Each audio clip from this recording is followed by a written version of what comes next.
I'd like to call to order the May 19, 2015 meeting of the Sayreville Board of Education. Can everybody please stand and join me in the pledge? I pledge allegiance to the flag of the United States of America and to the republic for which it stands, one nation, under God, indivisible, with liberty and justice for all.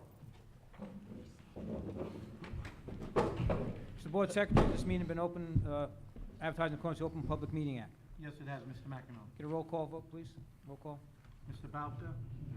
Mrs. Bacco? Here. Mrs. Bloom? Here. Mr. Brzezinski? Here.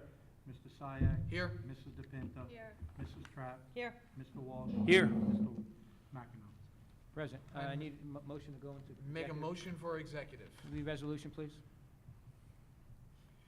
Whereas Section 8 of the Open Public Meeting Act, Chapter 231, PL 1975 permits the exclusion of the public from a meeting in certain circumstances. And whereas this public body is of the opinion that such circumstances presently exist, now therefore it be resolved by the Board of Education, Borough of Sayreville, County of Middlesex, State of New Jersey as follows. The public shall be excluded from discussion of and the action upon the hereinafter specified subject matters. General nature of the subject matters to be discussed is as follows. Personnel, including but not limited to agenda items, Sayreville Education Association grievance hearing, and Sayreville Education Association suspension.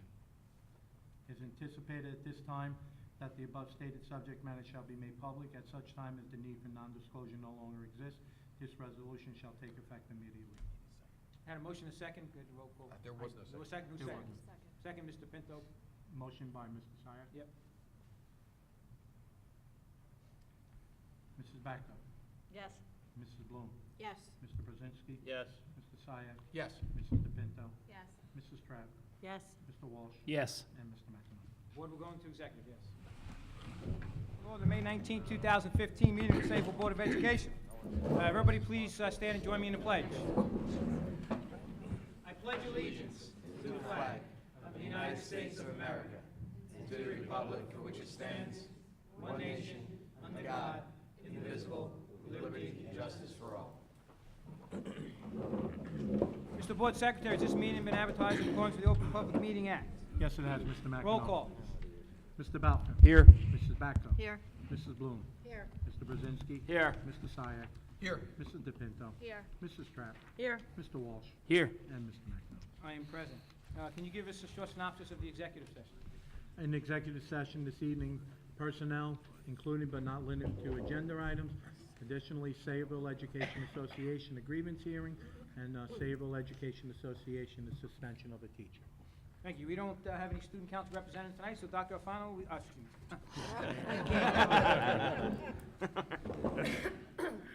I've been saying that long, I'm sorry. Dr. Labby, you please give us a presentation. I deeply, deeply apologize. I consider it an immense compliment, so no need for apologies. Okay, we have just one presentation on two different topics. As everyone knows, since the beginning of January, we have been addressing our Vision 2030 goals that we established back in the fall. We began in January by reintroducing everyone to the concept of Vision 2030, and then went right into our finance and infrastructure goal and action plan. As everyone knows, several weeks ago, we discussed our curriculum and instruction strategic action plan, and tonight I'm going to review with you our school climate and staff morale strategic action plans. First of all, our school climate strategic action plan. Obviously, the goal is to enhance school climate, and our objective is to reduce confirmed student incidences of harassment, intimidation, and bullying, and out-of-school suspensions. Some of the things that we want to do in the year 2015-16 is to develop and implement hazing or HIB extracurricular activities training module for staff, students, and parents. By the way, we actually did that now and have implemented it as early as this spring season. So that is something that we have already done. Along with step 2, which was to provide our students with a contract that, among other things, would have them pledge that they would not participate in any form of hazing or harassment, intimidation, and bullying. And that is not only for athletic activities, that is for all extracurricular activities. Along with that, we required through a policy that was developed for our coaches to meet with our parents so that we could ensure that our students were trained on harassment, intimidation, and bullying and hazing, our staff was appropriately trained, and our parents were appropriately trained. So all individuals that are a part of these extracurricular activities are well trained on hazing and harassment, intimidation, and bullying. Also, one thing that we've done and we've budgeted for this year, I'm proud to say that each elementary school will have a guidance counselor, which is something that we believe is essential, especially in this day and age. I think it's crucial for our students to not only get the social and emotional development that they need through a guidance counselor, beginning when they enter our schools in kindergarten, but as you know from our budget, as you know from our curriculum and instruction strategic action plan, there is much in there with regard to intervention and referral services, using the response to intervention methodology, 504 services, and other support services for our students. You need a guidance counselor to coordinate these services. For the past several years, we've been relying on a guidance counselor to share 2 schools. It's far too much and far too many students for one guidance counselor to handle. Beginning next year, every single one of our elementary schools will get the attention of a full day guidance counselor. We also want to develop and implement 21st century skills curriculum. If you've looked at the New Jersey Core Curriculum Content Standards, there are 21st century core curriculum content standards. And among some of the technology standards, there are also standards that address social and emotional development. All of our children need direct instruction and an opportunity to practice and eventually generalize what are called social skills and emotion coping skills. We plan on implementing a curriculum. We plan on providing instruction to our kindergarten through 5th grade students on 21st century skills, and start with the didactic teaching of social skills and emotion coping skills. We also want to develop and adopt and implement a K-12 social skills curriculum and emotion coping skills curriculum. So not only are we adopting these standards, providing a class or an opportunity for students to learn that content, we're going to actually develop a social skills and emotion coping skills for our students with disabilities. Those are students not only in our self-contained programs, but students that are in our in-class and pull-out resource center. We think it's vital for all of our students, particularly our students with disabilities, to have a strong social skills and emotion coping skills curriculum. We want to explore, identify, and purchase K-8 character education programs and implement them in our programs, in all of our schools. There are a number of different programs. Some of the most popular are programs like Character Counts. But there are other types of programs called Ripples Effect, where it's a software that children can engage in learning the different social skills, the different coping skills. One of the resources that we're going to utilize right away, particularly in our new summer camp called Camp Excel, is skill streaming. And skill streaming breaks down every essential social skill that a child would need, including giving a compliment or accepting a compliment, and providing time for those students to, again, learn them, practice them, and hopefully generalize them in a natural setting. And finally, we want to explore, identify, and purchase behavioral modification programs. Of course, we have, again, in special education, we have self-contained programs in which we have a behaviorist that goes into those programs to structure the program so that we can not only modify behaviors, but shape behaviors. And when you shape a behavior, you target a behavior that you want to change, and then you replace it with an appropriate behavior. We not only want to do that, though, in our self-contained programs, we want to do that in all of our programs, and not just for our students with disabilities, for all of our students. So we will be placing a heavy emphasis on behavior, but we have to equip our teachers with the resources and the supplies that they need in order to successfully do that. In terms of staff morale, our staff morale is obviously, again, to increase staff morale. Well, what is our objective? Our objective is we need to retain teachers. When I came in July, one of the things that I was taken aback by was the number of teachers that resigned or left our district. And I did a lot of fact-finding. I did a lot of, asked a lot of questions to a lot of people. And one of the things that was reported to me by a number of people, particularly our Sayreville Education Association, was professional development. They felt that our teachers needed more professional development. They needed training. And one of the things that this strategic action plan does, one of the many things it does, is it focuses on developing a comprehensive professional development program that not only supports our non-tenured staff and carries them through the 4 years that they need in order to become tenured, but it also addresses the needs of our master teachers, our tenured teachers that we call master teachers. It provides them with the tool sets and the resources and how to use those resources that they need to be the most effective teachers that they can be with their students. You know, again, we've talked about this on many occasions, but by far, empirically, the #1 factor in learning is the proficiency level of the teacher and the competency of the teacher. In Sayreville, in order to retain teachers, but more so, in order to promote the highest amount of learning, we need to provide a professional development program that provides our teachers with the curriculum proficiency and the pedagogy, as well as the instructional skills, resources, and materials that they need to be as effective as possible. However, this comprehensive program will not only focus on our certificated staff, it will focus on our non-certificated staff, providing our paraprofessionals with the training they need, providing our transportation workers with the training that they need, and obviously our custodial and our cafeteria workers with the training they need. So the first thing that we want to do is audit the district's current professional development program. And Dr. Shediak does a marvelous job of chairing both our staff development committee, our curriculum and instruction committee, as well as our DIAC committee. And Ms. Reese has done a wonderful job of chairing our school improvement panel, or SKIP committee, as well. However, through our audit, we discovered that we need more. We need someone that their attention is focused primarily on the professional development of all of our staff members.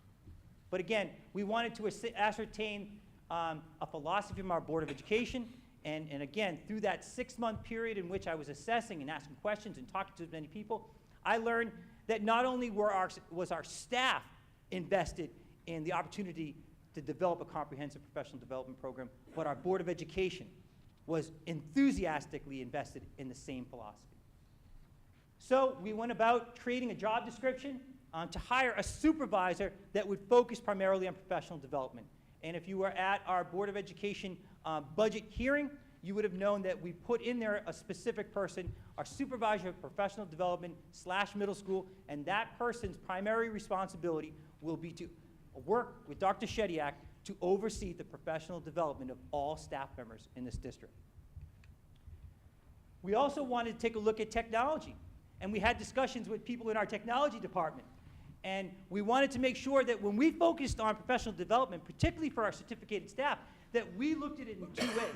We looked at it as curriculum and instruction, but we have so much technology that we're using in the classroom that we need to make sure that we're providing our teachers with the professional development support that they need to be able to implement that software as effectively as possible.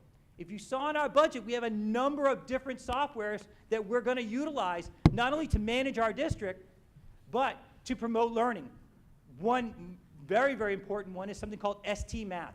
ST Math is a research-proven effective software that will help our at-risk students perform much better in mathematics. Well, our teachers are going to need training and support on how to implement that software effectively. And again, we're going to count on that supervisor of professional development, and we're also going to ask our Chief Technology and Information Officer to assist in the professional development with regard to technology.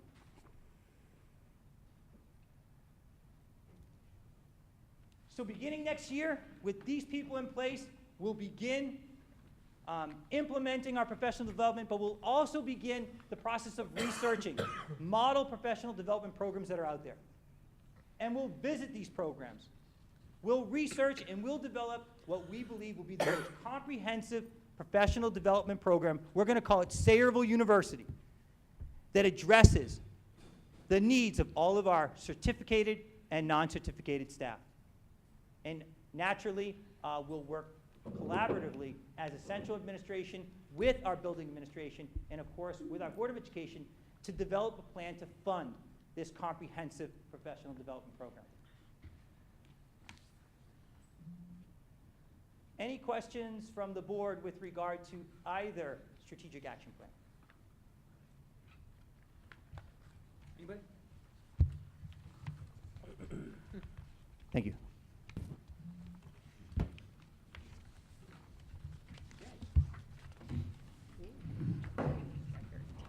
On the correspondence, everybody should receive both monthly reports. Anybody have any questions or comments about those? If not, everybody should receive the minutes of the regular and executive session that was posted for the May 5th meeting. Anybody have any comments, deletions, or additions to those minutes? If not, I'll accept the motion to accept and file the minutes. So move. Need a second? Second. Roll call vote, please. Mr. Balker? Yes. Mrs. Backer? Yes. Mrs. Bloom? Yes. Mr. Brzezinski? Yes. Mr. Sire? Yes. Mrs. DePinto? Yes. Mrs. Trapp? Yes. Mr. Walsh? Yes. And Mr. McEnroe? Yes. Mrs. DePinto is now going to share with us the district highlights. We are pleased to announce that Isla Ebenhausen, a kindergarten student at Truman Elementary School, received the Artist of the Week award for pre-K through grade 3 age group on artsonia.com. This student's work is featured on the Artsonia homepage, received a commemorative plaque featuring the art piece and a cash award. Congratulations, Isla. The Sayreville Public Schools have once again helped fed the hungry in Middlesex County. The Middlesex County Food Organization and Outreach Distribution Services has thanked the Sayreville Public Schools District for their donations to this wonderful cause. Sayreville has donated 3,500 pounds of food to the McFoods Food Bank during the 2014-15 school year. Thank you to all those who have supported McFoods. A few months ago, the Sayreville War Memorial High School senior independent ceramics student, Jonathan Colon, had his Triceratops ceramic plug chosen as one of 20 finalists in the nation for a competition sponsored by Scott, a major ceramics supply company. His work was then sent to the National Art Education Conference, which was held in New Orleans, Louisiana. At the conference, the 20 finalists' works were judged and the winners were chosen. Jonathan's work was one of the 2 honorable mentions. His Triceratops plug is now a part of the traveling show sponsored by Scott and is currently displayed on their Facebook page, Scott Kilns and Pottery Wheels. We're extremely proud of Jonathan and all his hard work and dedication to ceramics. Congratulations are in order for Ms. Jennifer Mayhew, tag teacher of 4th and 5th graders at Samsel Upper Elementary School. On April 30th, Mrs. Mayhew was recognized by the National Liberty Museum in Philadelphia as Teacher as Hero for her role in empowering students to develop environmental awareness and leadership. A ceremony and reception was held on site at the museum where a total of 14 educators from the tri-state area were honored. Educators were selected for this award based on their creativity in the classroom and their impact on students, as the award recognizes teachers who inspire, educate, and motivate. Mrs. Mayhew's goal is to reach out to students and encourage them to be the change that they wish to see in the world. Thank you. Dr. Labby, you superintendent.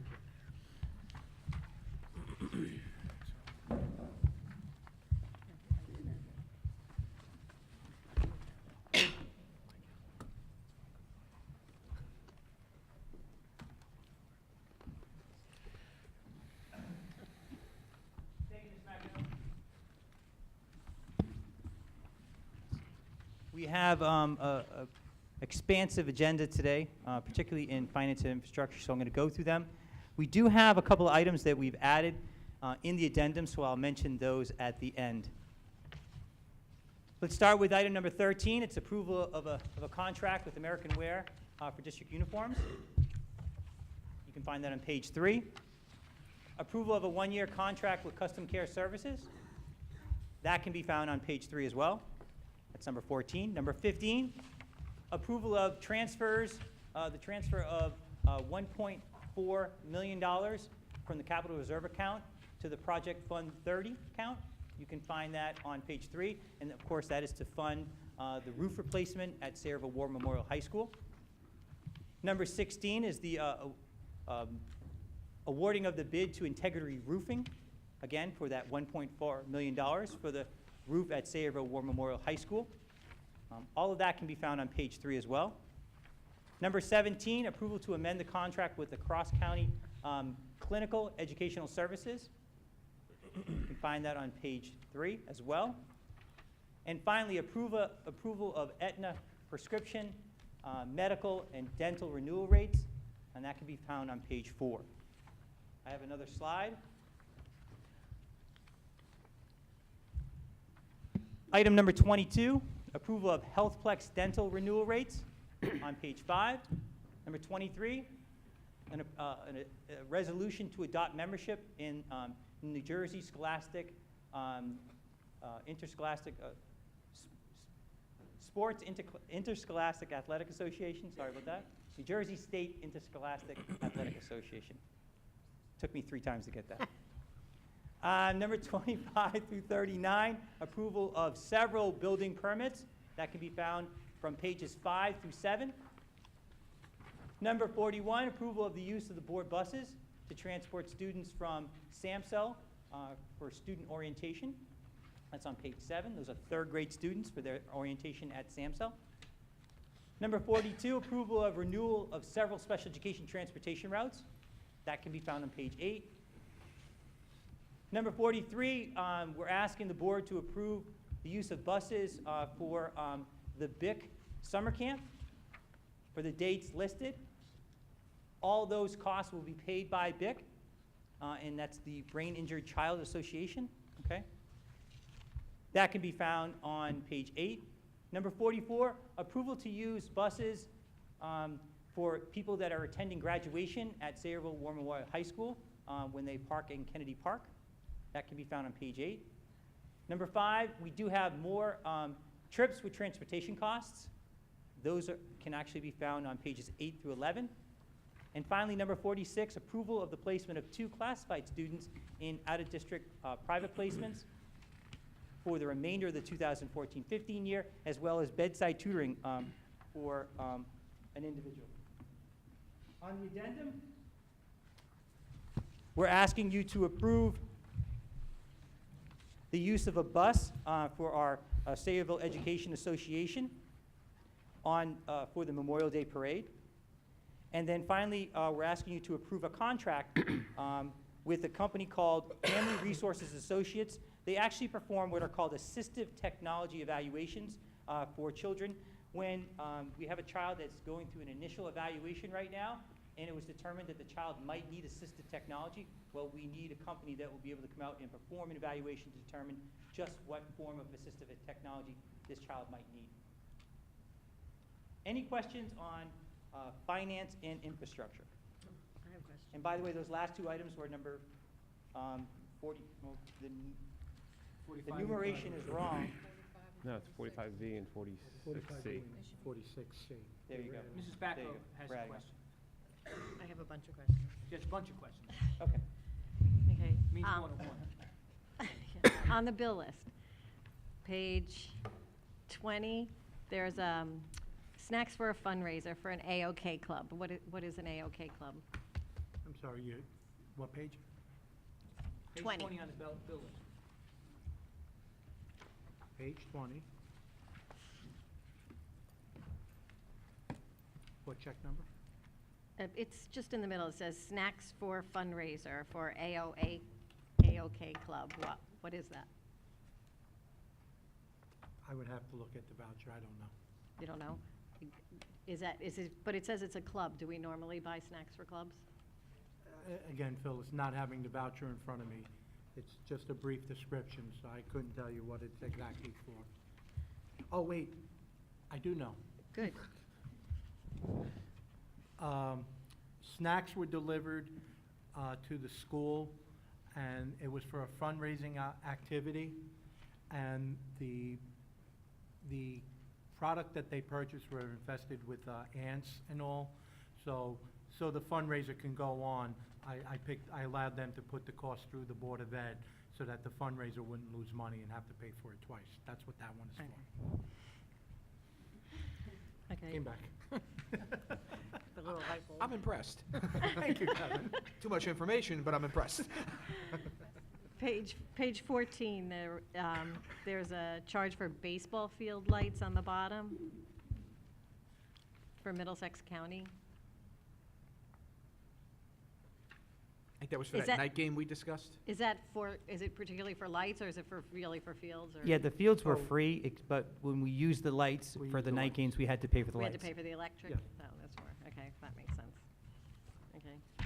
I have on page 3, number 13, the uniforms. I know, and I know we didn't discuss this at budget time, but for district uniforms, that, is this a rental of uniforms?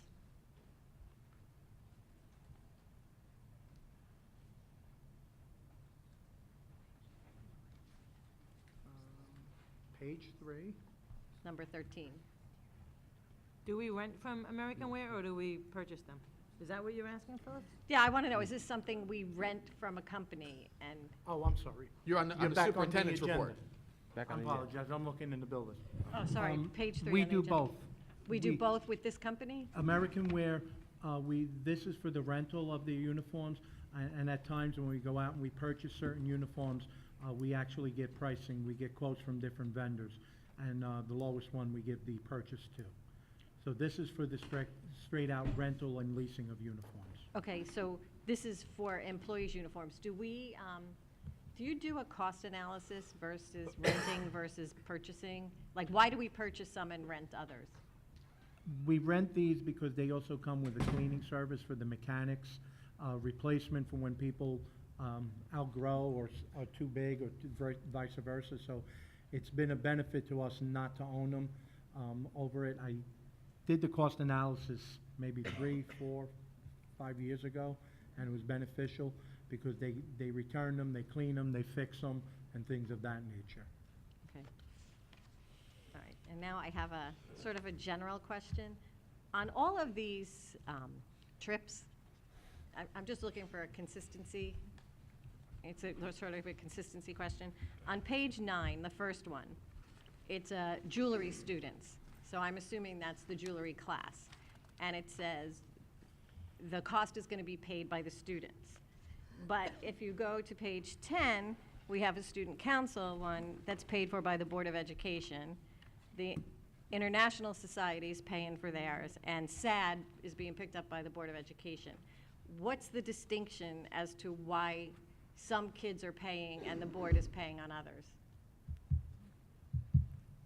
Dr. Shetty? Or? I be honest with you, Phyllis, I really don't know. I mean, it's the way the request comes in, and I'm gonna assume it's based upon if it's a club that raises money on their own. So if they have the money that they raise to do these trips, they pay for their own Right, trip. and that makes sense, but this is opposite. We have a class that's paying, we have a club that's not paying. Like, because, I mean, the jewelry thing, I'm assuming, is a class. It doesn't say we have a club, it's a high school jewelry student, so I'm led to believe that's the class. It's paid for by I'm the gonna say students. if it's paid Because if by you the look at student- other ones, they're going to museums or whatever, those are all paid by the board. I'm assuming that's educational in nature. And I think there was one in here, I don't know, it was. Again, if it's being paid by the students, it's probably not directly linked to some type of educational component, that's why Right, it's but being here we paid. have a trip to Six Flags by an organization that's being paid for by the board. Is that an educational thing, sending a club to Great Adventure?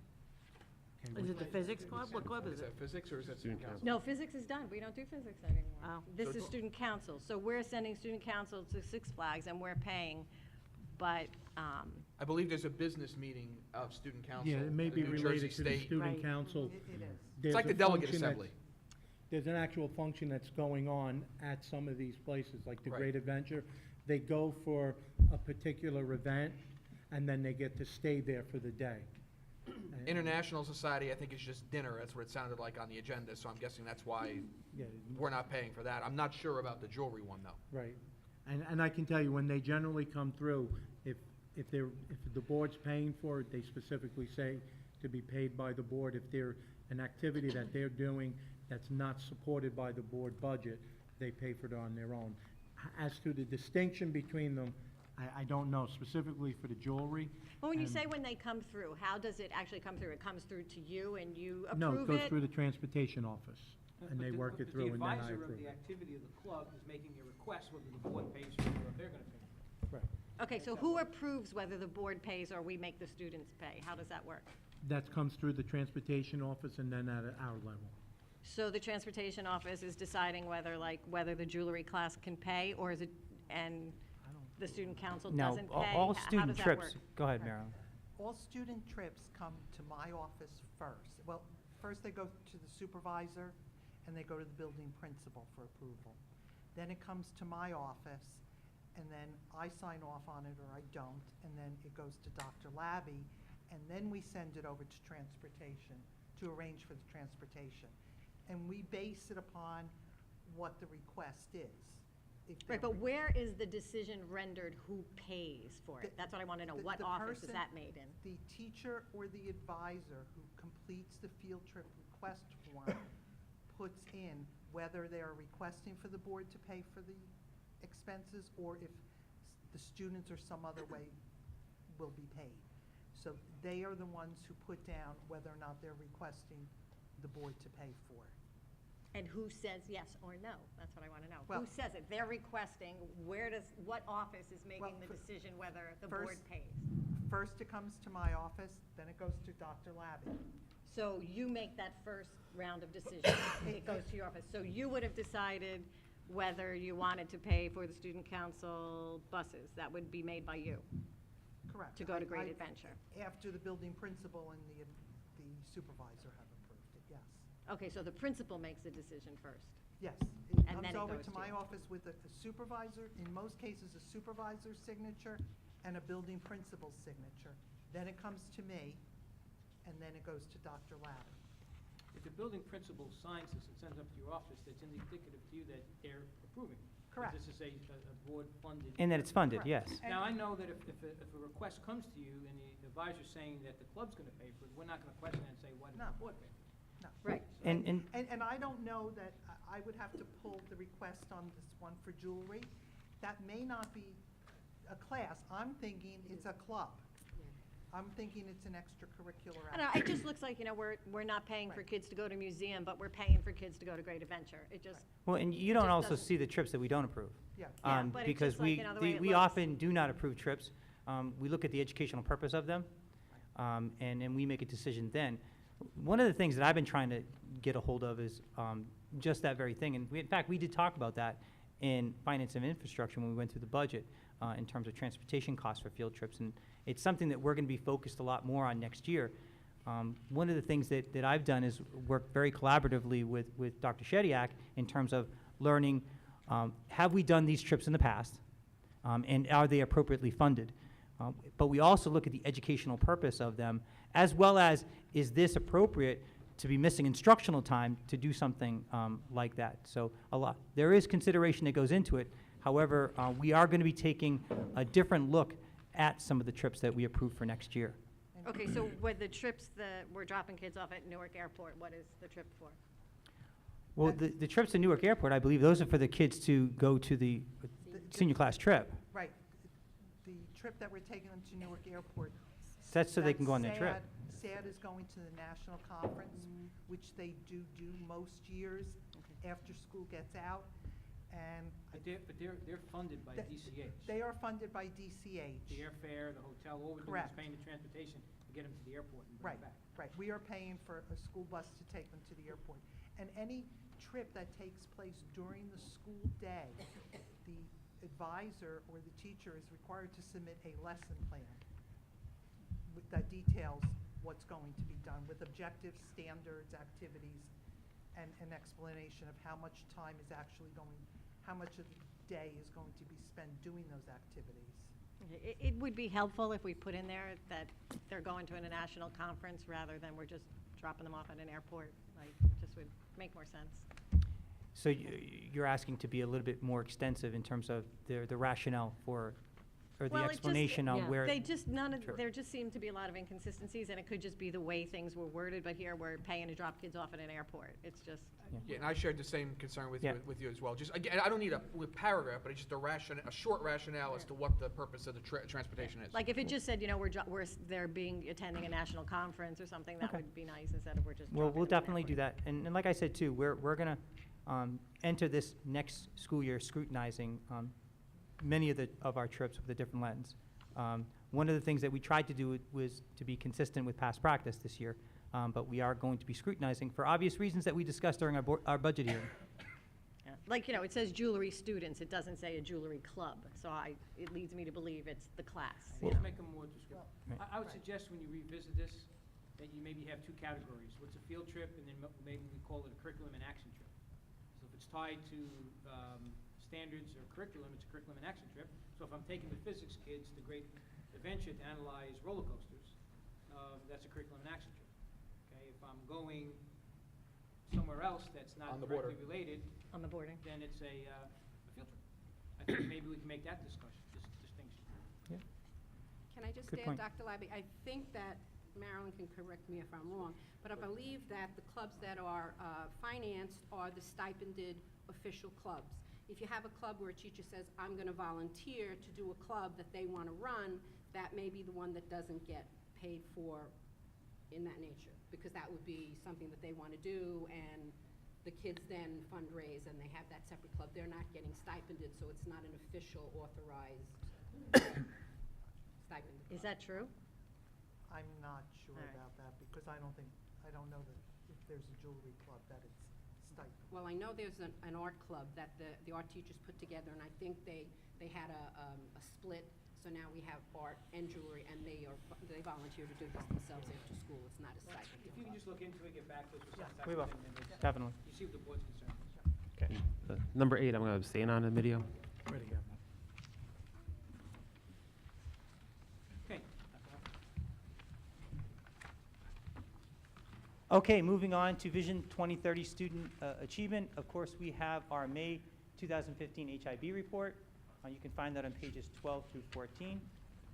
Number 2, approval of Modern Technological Innovation Club at the high school. You can find that on page 14. And items 3 through 5, approval of student co-curricular activities. You can see them here. We have our 6th grade orientation, 3rd grade barbecue at Truman, and Truman is also having a field day. Any questions on student achievement? No? Governance, we asked you to approve a first reading for the policies listed here.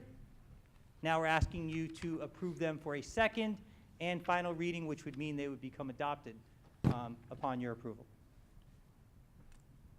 Any questions on governance? Mr. Sack? Just a comment on the exam exemption, or not the exam exemption, the AP exam mandatory requirement. I can't support that. I've thought about it, and especially with the information that Mr. Bovary had shared as well with our profile. I know that our intention was to try to boost our profile, but as we looked at the profile, there wasn't even a reference to the number of students who are taking AP exams. I'm concerned that we may unfairly penalize students who, for whatever reason, choose, and it may be legitimate, not to take an AP exam. But even beyond that, as I looked at our school profile on our school report card, which is different than the one that Mr. Bovary shared, when you look at our degree of college and career readiness on the New Jersey State report card, we are lagging behind, and the one area where we're actually achieving is on the AP front in terms of where the percentage of students who are gaining a score of greater than 3 on the AP exam. I just think that this approach needs to be more of a systems-oriented approach and not specifically targeted on what I view personally as a quick fix. It's almost like we're overweight, and rather than looking at the whole system of sleep and diet and exercise, we're looking for a pill to try to improve our profile. And I think that we just have an opportunity to think bigger than that. I spoke to the director of admissions at Princeton University. She finally did call me back. One of the things that she said to me is that if students are enrolled in an AP course and do not take the exam, or there's no score reported, they will actually follow up to find out whether or not the student took the exam and what that score was. So you run into the instance with Princeton where if the student is forced to take the exam, they get a 2, they don't self-report, Princeton will follow up on the application to find out what that score was. When I asked her what she thought we could do as a board, other things that we could consider, and I think this speaks to kind of the systems approach, One of the things she suggested was to look at our guidance and counseling department, and have we ever considered having guidance counselors assigned specifically to college-bound students? And I said, no, our guidance department is, one counselor focused on freshmen, and then the rest of the counselors are divvied up by alphabet to the various grade levels. She suggested that having counselors specifically focused on different segments of students may be helpful. So, and I don't say that that's the panacea for this, but what I'm saying is I think we need to have more of a systems approach, and I just view this particular solution as we're trying to force kids to take a test just so our profile looks better. Let me close the loop on that. You said, the counselor said that if it shows on a student's transcript that they've taken AP classes, but no scores were reported, they would follow up to see why not. Correct. And your concern is that if the score was low, that would have a detrimental effect, since the student doesn't have to focus the scores. Correct. Okay, but you didn't say what would happen when they researched it and determined the student didn't take the test. How does that reflect? And that wasn't conclusive, because I also asked the question, I said, Well, then how I can said, they- so that- I said, what happens if the score is low? I said, would that adversely affect the candidate's admission? Well, not necessarily. Because once again, she reiterated, they look at the total picture of the student and not just an AP score. But again, if you look at our college-bound cohort of students, you look at the New Jersey State Report Card, there's 5 categories that they measure in terms of college and career ready. Yeah, copy. And the only area where we actually are achieving is with regard to the percent of AP tests greater than 3 in terms of English, math, social studies, or science. And what percentage took it? 81% scored a score greater than 3. And then I've got, it depends on the course you want to talk about. I mean, if you look at AP US History, you're at about 50%. I think I worked it out in total, and we're at about 60% for all the courses. So 60% of the AP courses, those students take the test? Correct. 60% of the students Who took the that test? took the test were, What's- 60% of our students taking AP took the test. Right. Now, keep in mind, there's a portion of that that may not be enrolled in one of the specific AP courses that we offer. They could be doing it online. They could be doing it, just on their own. You don't have to be enrolled in an AP course in order to take the AP exam. Anyone can take the AP exam. I wonder how many do that? Don't know. Yeah, I We couldn't do have imagine some. it's. Not a lot, but we Yeah. do have. I mean, I have to assume there's some, There's because some. there's some areas where Yeah. we've got more students take, like, for example, AP Language and Composition, 49 students took the test, there were only 47 enrolled.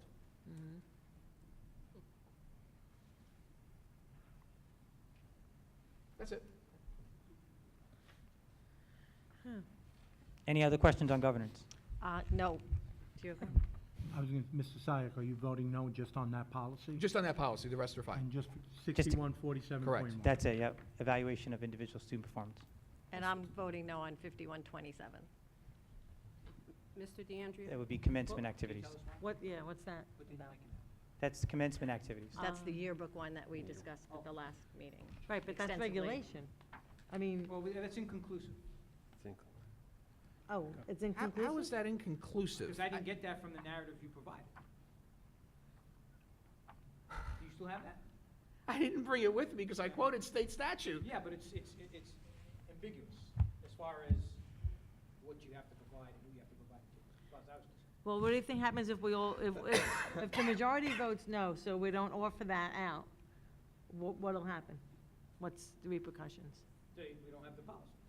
No, right, and if we don't offer it out to the graduates, then I'm saying, like, do we get fined? Like, what's, what happens? That's the commencement. The only answer I can give you is, generally, if the state comes in and finds that you're not in statute, they withhold state aid on other things.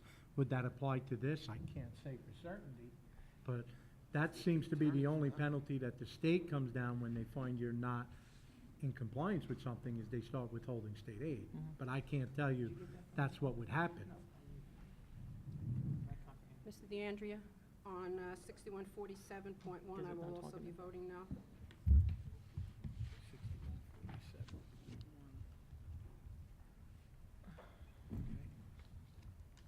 On 5127, I'll vote no also then.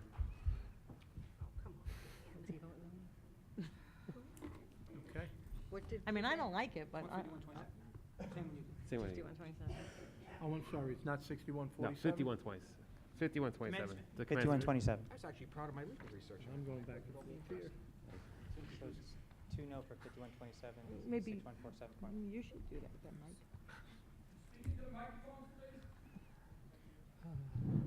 Currently, we have Mrs. Bacco and Mr. Balka voting no on policy 5127, and Mr. Syak and Mrs. Bloom voting no to 6147.1. Correct.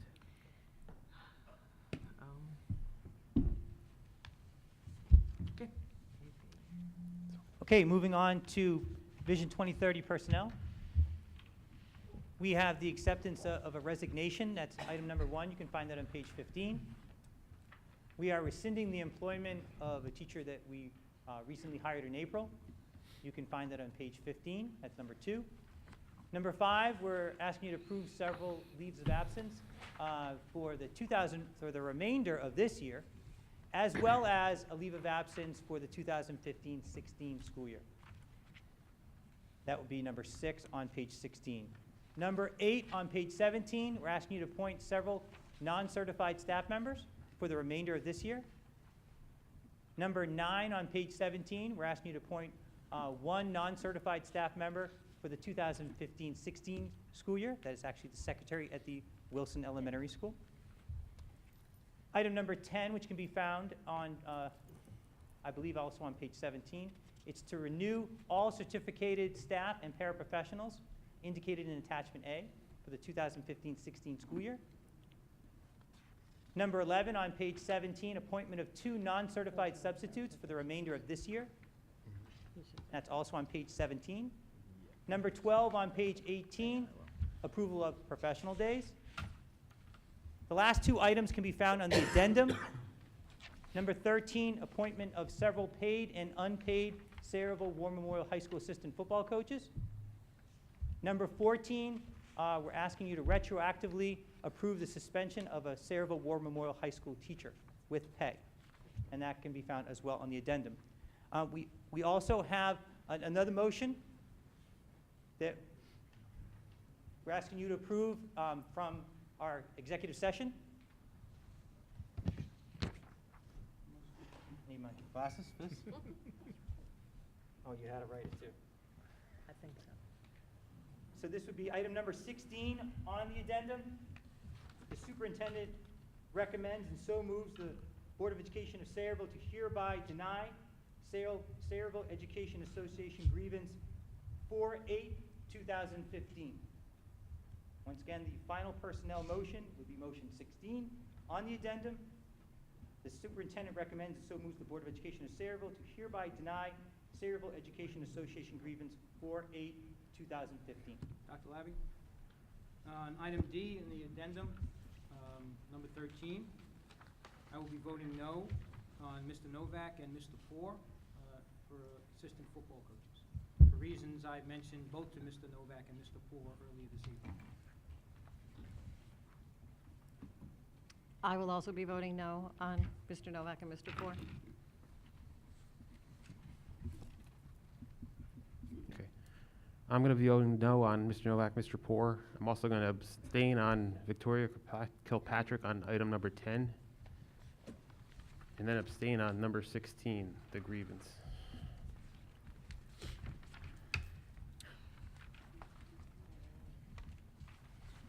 I have a question. Abstaining on number 16, Okay, Mr. DeAndrea, I need to abstain That's all right, also on, on number 10 for Kevin Bloom. just bear with me as I get all of these.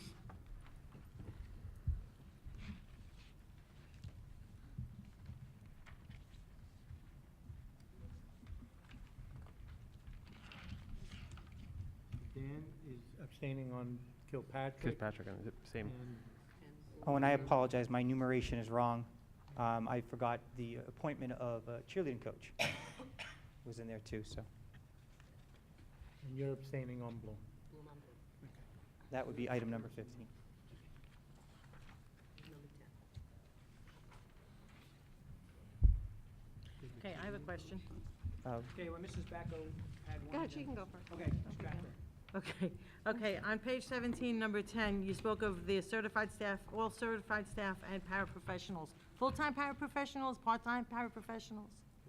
Those would just be full-time Okay, that are listed in attachment A, correct? okay, full-time. So the part-time still is Correct. up in the air? We're undergoing that process right now. Okay, just wanted to Mrs. Beck. make sure it was clear. Questions also on number 10. Is the renewals here, do they include salary increases? Yes, in accordance with the collective bargaining agreement, yes. But not all, Huh? not all increases, because there are people that aren't. Correct. There are individuals that I believe are marked pending negotiation. Okay, well, let me just talk about the SEA then. We'll separate the question. The people that had increments withheld, is that reflected in this attachment A? I believe that the only people that,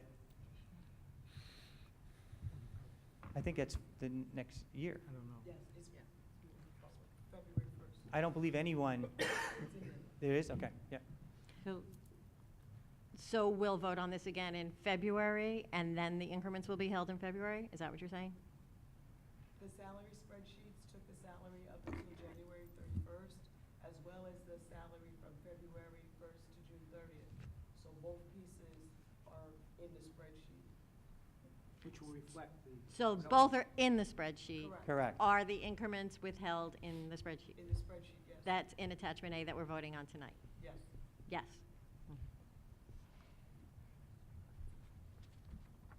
And how many are there? Do you know? How many there were? Certificated? Huh? Certificated? In Certificated staff. attachment A, how many increments are being withheld? I believe 3. 3? Okay. I'll be voting yes for Mr. Novak and Mr. Poor. Coach Novak is our current baseball coach in good standing, and we've taken throughout this entire process a differentiated approach with regard to administering it, and Coach Began is recommending these individuals, and I have no reason to vote no.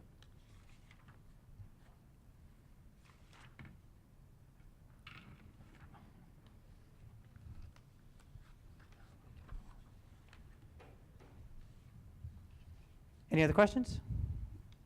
Thank you.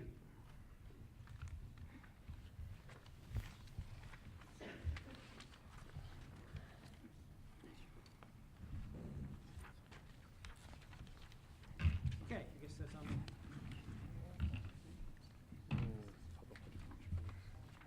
Okay, anybody have any other comments or questions on the agenda for open up to the public? Seeing none, at this time, I'd like to open up the public for anything on the agenda. Please come up, state your name and address for the record.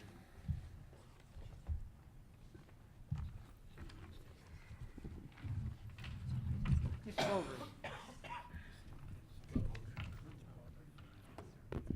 John Bovary, 1210 Harbor Club Drive, Parlin, right? Dr. Labby's I'll try and do this in order you guys did it, right?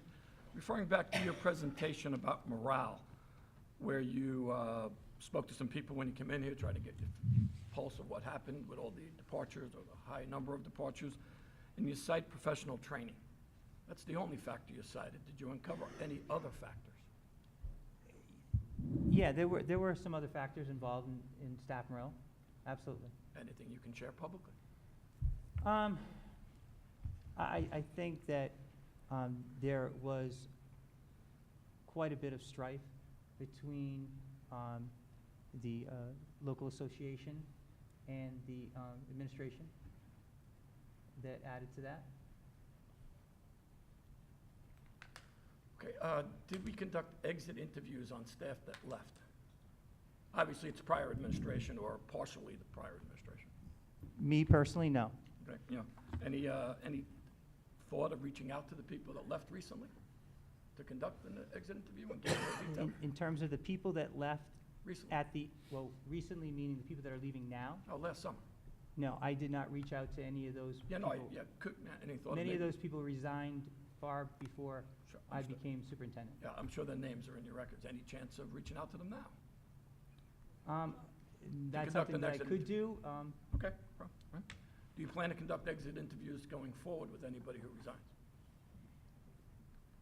I wouldn't rule it out.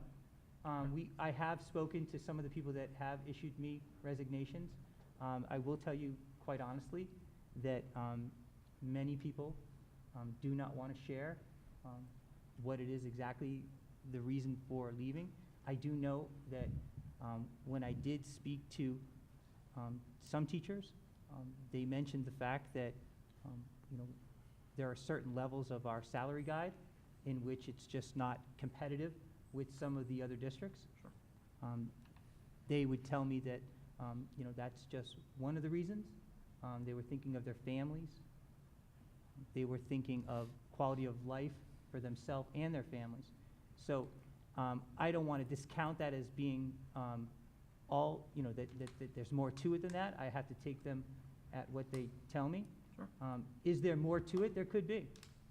I do know that many of the people that I did speak to in the district when I was doing my audit, obviously salary was something that came up, particularly in steps 1 through 10 of our guide. However, it wasn't the only reason. I know a lot of our teachers did comment to me about the fact that they feel like they need more training, they need more support, and they needed more professional development. It was something that also that was clearly communicated to me by our education council when we met early in the year, the need for professional development. I have no doubt. Would you think, from what you've experienced so far, that more concern of the SEA members or staff in general on the salary guide or professional training?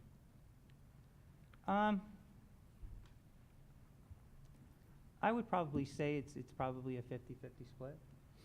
At least. Okay. Second topic, AP exam, right? Wow, Kevin, you know, there's people that went to this meeting 10 years ago that would have never thought you and I would agree that much. Okay? It is concerning. Very concerning, right? You know, be careful, it might snow on the way home, folks. Right? God, we beat this up. Very disappointed to see that nobody supports Kevin. Penalty, potentially. I'm sorry? I apologize, right? I had heard, thank you very much. Huh? And only a couple of the other 7 of you have even shared your opinion with me, okay? Even with countless emails. Okay, fine, no problem. All right. You're gonna penalize some kids next September, or by the end of the year with AP, who sit in a classroom alongside their peers and produce the same quality of work and get the same grade, right? But tell you to take the test and stick it where the sun doesn't shine, okay? And there's absolutely no reason to penalize those kids. Kevin, I think you missed the comeback against Mike with the AP Ivies. All Ivy Leagues require the kids to take the AP exam, or they won't even read the application. So there cannot be a scenario that Mike proposed of them see the application and see the kid not take the test. Every Ivy League requires the AP exams to be taken if they have the AP class on the transcript. So that scenario he proposed doesn't even exist, cannot exist, right? A kid could fight with Princeton on his own if he chooses not to take your test here, and whether he wins or loses that's up to them, right? But is that really the best way to spend this money, which is approximately how much, Emilio, in this AP exam budget? I really wouldn't know. You didn't know 2 meetings ago either. Okay. Thanks for the help. Whatever the money is, ask the students what they want help with. Do they want you to pay for the AP exam, or would they rather give them a discounted SAT prep class? Because no matter how you slice the bread, Princeton and everybody else is looking more at the SAT scores than the AP exams. Will they look at both? Sure. We all know which one they're looking at more, okay? Jill, it was for you that I asked to speak into the microphone. I heard you say I don't like it, Right. but I'm gonna vote for it anyway? No, I was speaking of the, graduation, the fact that we have to pay for the cap and gown and the yearbook for the free and reduced. Gotcha, thank And you. I don't like it, but if regulation problem. states that we need to do it. Clarify, yeah, I didn't even know. And, I didn't even know what you were talking about on the commencement ceremony, so, yeah, okay. all right. okay, well. I thought you were not liking the AP, but we're gonna vote for it No, anyway. right, I toyed with the idea back and forth, and we could always change it back next year if we decide that it doesn't work. Gotcha. And so I decided to go that way. Cool. The high school profile. The number one reason, Mike, that you said last meeting and the meeting before, it was your number one reason. You said it had others, but you didn't share them with us. The number one reason to put this through was to improve our high school profile. I just want to make the public, make sure everybody knows what happened here. You just acknowledge the fact that we don't know how long, but at least currently, our high school profile doesn't even tell anybody anything about our AP data. We don't even report it, yet we're concerned about protecting it. Right? Do we have Yeah, intentions talk of... about my intention was the profile that's on the New Jersey State website. Well, let's talk about what gets attached to the transcript instead of what sits in Trenton. Okay? A little more important, Donna Sokola staples the high school profile, your words, my words, to the transcript, and nothing from the DOE goes to the colleges. But the Okay? information is out there. I mean, if I was doing research, would I trust what a school says about itself, or would I trust what the state has compiled on that school based on standardized results? The college trusts the school itself and doesn't read the NJDOE. Will we add AP data to our high school profile? I'm absolutely wanted. That we talked about that, and that's one of the reasons why we're doing what we're doing. That's the reason we're doing what we're doing? One of the reasons that we want the AP test, the kids to take the test, is to put it on their profile. I'm very well aware of the profile at Gmail. Man, I looked at the profile of all the other schools that you put on there. And I don't know why you selected those schools, because I don't think those schools are fair comparisons to Sayre. Which one would you like me to pick? Well, I don't have them in front of me, but. Right, I there's picked the couple- only 5 available on the web. But I guess you didn't look. Well, Bergen, the Bergen County schools. I picked the 5 schools. See, schools don't have to, we don't publish ours on the web, we wear that. We don't have our profile on our web. We do not have our profile on our web. I spoke to Donna Sokola. Okay? We have it nowhere on our web. That's why I had to get it the way I got it. So I went around and did Google searches for every school district I can think of in the state and found 5 who put it on their website. That's why I only gave you those 5. I didn't handpick them. Right? If you got 5 different ones, they'll say the same result. Okay? Not every town reports it. I'm not even saying it's a bad thing to keep it off. Truthfully, it might be a good thing. If we don't look good with it, don't tell the colleges about it. Okay? I'm just trying to find out what your plan is. Okay? You want this profile beefed up? Is that a way? Yes. And we're going to beef it up by listing AP scores. Okay? I guess we segue here into Algebra 1. Okay? Instead of coming to the microphone tonight, not having sent an email saying I was still looking for the same thing for 3 meetings, I sent an email instead and I got the data. So from the last couple of meetings I've asked, since Dr. T from the math supervisor decides it's right to put 100% of our kids in Algebra 1, I asked what the rest of the state's doing, okay? He didn't know that night, nobody knew last meeting. We got it this afternoon. If anybody wants it, get in touch with me, I'll send it to you. All right? The rest of the state, from the best Dr. T can figure out, is averaging about 35 to 45% of the 8th graders taking Algebra 1. Yet we're gonna put 100% in. And of the towns he gave me, the nearest one geographically to us is Woodbridge, right over the bridge. And they, the first one he listed, currently have 100% kids in 8th grade taking Algebra 1.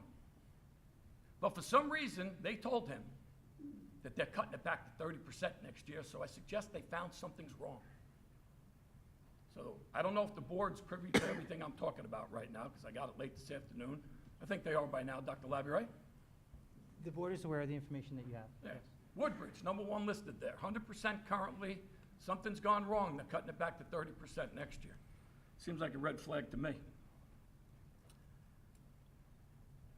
Some of the data that was on that report is not useful because it only quotes raw numbers, not percentages. So if you tell me you got 60 kids taking Algebra 1 in 8th grade, but you don't tell me how many kids are in the class, I have no idea how to use the information.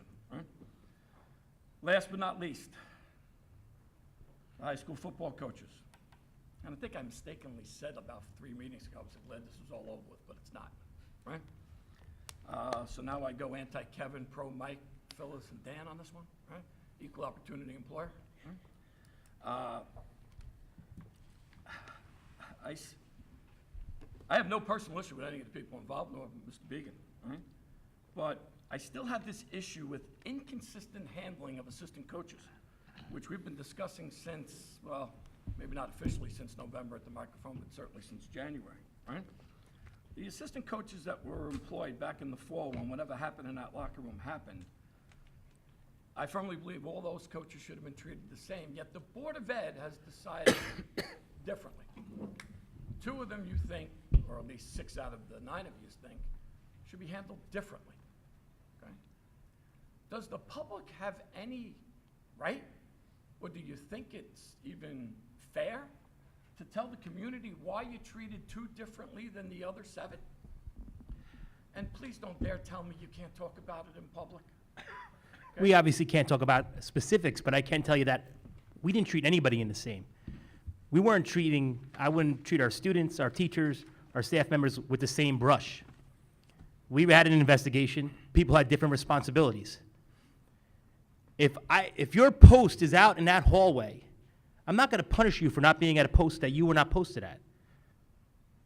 You know, people had different levels of responsibility. This was not the same for everybody. And that's my rationale. I'm not going to punish someone who cooperated fully, was honest, and was found to be assigned. There is a chain of command. Someone who was assigned to be somewhere else, I can't hold them responsible for being assigned somewhere else, and you can't be in 2 places at once. Okay, then I'll try it for you, right? You chose to give a free pass, you gave a penalty to the 2 freshman coaches because they were presumably, as your words, assigned the responsibility to supervise the freshman team, and they were the victims. That's not my words, but In the because we ballpark. can't get into specific. No, you're right. Some people had responsibilities. I'm not saying who had what responsibilities.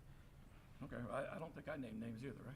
No, I'm not naming names, but when you name the positions, it's, Well, and that's the rules, actually, isn't it? I can remember when the board, about 10 years ago, wanted to discuss a young lady who's on the board in admin right now, her position. There's only 1 of them in the district. Jonathan Bush saved the ground rules. You can't name him by name, but you can talk about the position. So I'll use Dr. Labby's example. I can talk about Dr. Labby. That's a bad example. He's the top anyway. He ain't firing himself, right? Just to make a correction, you said 10 years ago, it wasn't Jonathan Bush, it was Joe Jankowski that said that. But He then was it our less than attorney 10 at the years time. ago, because Jonathan Bush was the one that told me. No, well, he might have told you, but Joe Right. Jankowski said it It here. might have started there, but then it Yeah. drifted further. Continue topic. But the rule is you can't speak the person's name, but you can refer to the position. Even if, correct, fellas? Even Right. if there's only 1 of them in the town. Right. Now, John, yeah, sure, that don't sound logical to me. right. Okay, that sounds pretty stupid to me, but Right. that's the legal requirement, right? Okay. Even if there's only 1 of them, you can talk about it. It Okay. sounds stupid to me. So we got a theory here of a couple people were assigned a post, didn't man it correctly, so they can't be football coaches anymore. That to me seems like you're giving a free pass to the other 7, roughly 7 coaches. Just because they weren't assigned to go to post, they don't do the right thing? Well, not that they weren't assigned to go to a post. See, there's a difference. They were assigned to go to a different post. John, I mean, Uh, I hate to interject, but we don't want to, Well, no, this is Okay. what the public wants to hear. well, I understand what you want to hear, and I understand what the public wants to hear, but Then give it to us. we're walking a delicate line. I think what Understood. Mr. Walsh, if Understood. you don't mind me quoting. No, understood. I think what Mr. Walsh is trying to say is, we took a look at the comprehensive investigation that we conducted, and we based our decisions based upon the information we collected.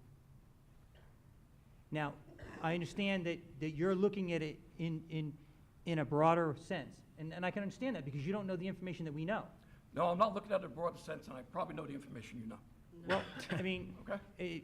again, you might think you know the information, Sure. and that's fine, but we know the information that we collected from the comprehensive investigation that we conducted, as well as the information that we've received from the Middlesex County Prosecutor's Office. We based our decisions upon that information. Okay, fair enough. All right. John, let me, I think you value my opinion. I'll take a. On leap- everything, a on leap everything, that. sure. First of all, there's a lot I've wanted to say about this since the very beginning. okay, and it's. Cat got your tongue? It's still turning, no, the cat never gets my tongue. I had a colleague here, for the first time I spent on the Board of Ed, have a board member explain why they voted yes on something. I'm assuming that was a shot across my bow, so I'll take an opportunity to defend myself. Now, Just for clarity, it wasn't a shot across your bow, it was in support of our people, that's all it was. Gotcha, which would indicate that I don't support our people, but that's okay. Leave it at that. I'm pissed. Since October 1st, I'm pissed that this happened in our school district. The severity of this, 7 kids arrested, subsequently charged, and I got a bunch of adults. Okay, I'm pissed. I happen to know a little bit about leadership and about individual responsibility, and that's what I base my decisions on. Okay, if you were assigned, and I understand what John is saying, but that does never negate anybody's responsibility for protecting kids. And that's how I felt. And I believe that we had a staff that had their opportunity, and perhaps some were victims of being in the wrong place at the wrong time, but there was opportunities for adults to intervene or at least pick up on some clues, and that didn't happen. Okay? You know, and I like football. I couldn't give a crap about that compared to any other sport. I got 6,017 kids in this district. I got 80 kids playing football. So if you look at that, that's 0.5%. Okay, I got 1,700 kids in a high school. I got 80 playing football. Okay, that's 5%. And I spent all my time since October 3rd discussing this issue. And this isn't going away. Okay, we're going to be feeling the impacts of this many years down the road. Okay, once lawyers start doing their lawyering. Okay, once these trials are over and all these kinds of things. Yep. So we're not in a happy place in this district. I don't know anybody in this district anything. You had your opportunity, and everything I'm saying right now, I said both to Mr. Poore and Mr. Novak when I spoke to them today. So I'm not hiding anything. I feel relieved that I could finally say something about how I feel about this. This is our school district. This happened in our school during a school-sponsored activity. And damn it, we're going to hold adults responsible. That's my take. It's always been my take. I've been very consistent with this. I do not take anything away from my fellow board members who voted otherwise. My job as the board president is the board collectively has made a decision. I may have not voted differently, but it's my job now to carry the board's vote forward, support the decision the board made, and to let's press on. On their defense, and they presented very cogent arguments to me, Dr. Labby and his team and our attorneys did an exhaustive interview of all these people, all the transcripts, everything that was said, and I think, in fairness, you do an investigation to find out facts. And once you find out these facts and you level different degrees of responsibilities, I get it. Somebody's more culpable than somebody else, I get it. Do we wipe out everybody because of that? I understand that argument. My feeling has been that your coaches on this staff, everybody had a responsibility. I think there was opportunities for kids to be in an environment where they could go to a coach and say, something's happening that shouldn't be happening. I don't think that was fostered enough. There's many things I can go on, but this is something that's been gnawing at me since the beginning of October, and we're getting past the stage. I think we hired a super guy to be the head coach.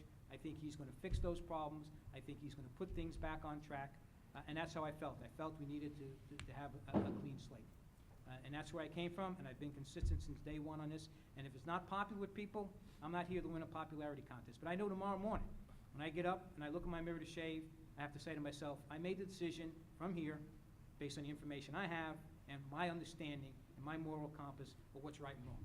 I made that decision, I'm sticking with it, and if anybody wants to debate me with it, I got the wherewithal to debate it. And that's where I'm at, and that's all I got to say. I got you. Thank you. And Dr. Lab, you may be right. I may know a little bit less than some people. And John, you may be right. You made delineated responsibilities, fine. But I'm going to applaud the 3 and condemn the 6. Anybody else from the public like to speak? Seeing none, I'll close this portion of the public, and I'll entertain a vote to file and accept the superintendent's report. So moved. I got a motion, need a second? Second. I need a roll call. Mr. Balka? Yes. Mrs. Backo? Yes. Mrs. Bloom? Yes, except where noted. Mr. Brzezinski? Yes. Mr. Sire? Yes, except where noted. Mrs. DePinto? Yes. Mrs. Trapp? Yes. Mr. Walsh? Yes. And Mr. McNamara? Yes. Any comments from any of the committee chairs on infrastructure, achievement, policy, or personnel? I think we talked enough about private personnel tonight. Delegate to New Jersey School Boards. That's you. I attended the delegate assembly. I spoke on behalf of the board with regard to the policy position of eliminating the lame duck, and the resolution actually went down by 4 votes. So NJSBA, and I was actually surprised because most of the people who spoke in favor of eliminating the lame duck, but at the end of the day, it went down by 4 votes, so NJSBA will not be taking that position. The state senate passed a bill eliminating or repealing the superintendent's salary caps. It is expected that soon the assembly will do the same. It is not expected that the governor will sign that bill when it gets to his desk. Also, the board of directors had a spirited discussion on Friday night regarding the School Ethics Commission and some of their most recent rulings with regard to the conservativeness which they're using, and also with regard to some things which we consider to be inconsistent. For example, the School Ethics Commission ruled that it would be inappropriate for a school board to conduct an exit interview of an employee other than the superintendent or the school business administrator. However, they ruled it's okay for the school board to conduct an entrance interview for a teacher or custodian or assistant football coach. So when you look at coming in, going out, there seems to be some, inconsistency there with regard to a decision. They've also now lumped in sister-in-law as one of the conflicted categories, indicating that a sister-in-law is categorized under the School Ethics Act as a quote-unquote other, which to me is most of the people I know are an other. So we've got some challenges there, and NJSBA will be working with the executive director of the School Ethics Commission to see if we can share our concerns about consistency with them. And that concludes my report. Okay. I don't know what special committee report discussion is. Special committee reports. Under discussion, should be mindful, Mr. Sack, you're going to lead the contingent in the Memorial Day Parade. As you know, I'm committed with a veterans group down in Ocean County, but I appreciate you guys participating. It's important to me. And as you go along your weekend, please remember the purpose of the holiday. And if you need any reflection or reminding, next time you're in D.C., go to Arlington National Cemetery, and you get all the reminding you need. So please be mindful of that. At this time, I'd like to open up the public participation for anything may come before this board. We've had some spirited debate tonight. Seeing none, oops, how could I miss that? Nice try. I probably should have just said when I was up here, we almost segued into it. That's right, John, go. I guess to all 13 people at the table, right? Over the last couple months, I've walked into 2 awkward conversations between yourselves, right? One was a discussion between individuals saying stuff like, don't disagree with me and criticize me in public. And the other was a discussion about, talking too long, meetings are dragging out, okay? I'm just going to encourage this board and all future boards that we need more discussion and not less, right? And criticism comes with the territory, and if you can't handle it, grow thicker skin and be willing to deal with constructive criticism in public. Doesn't all have to go to the back room. Good night. You're here. Anybody else from the public like to speak? Seeing none, I'll take a motion for adjournment. Second. Our next meeting is, June 2nd.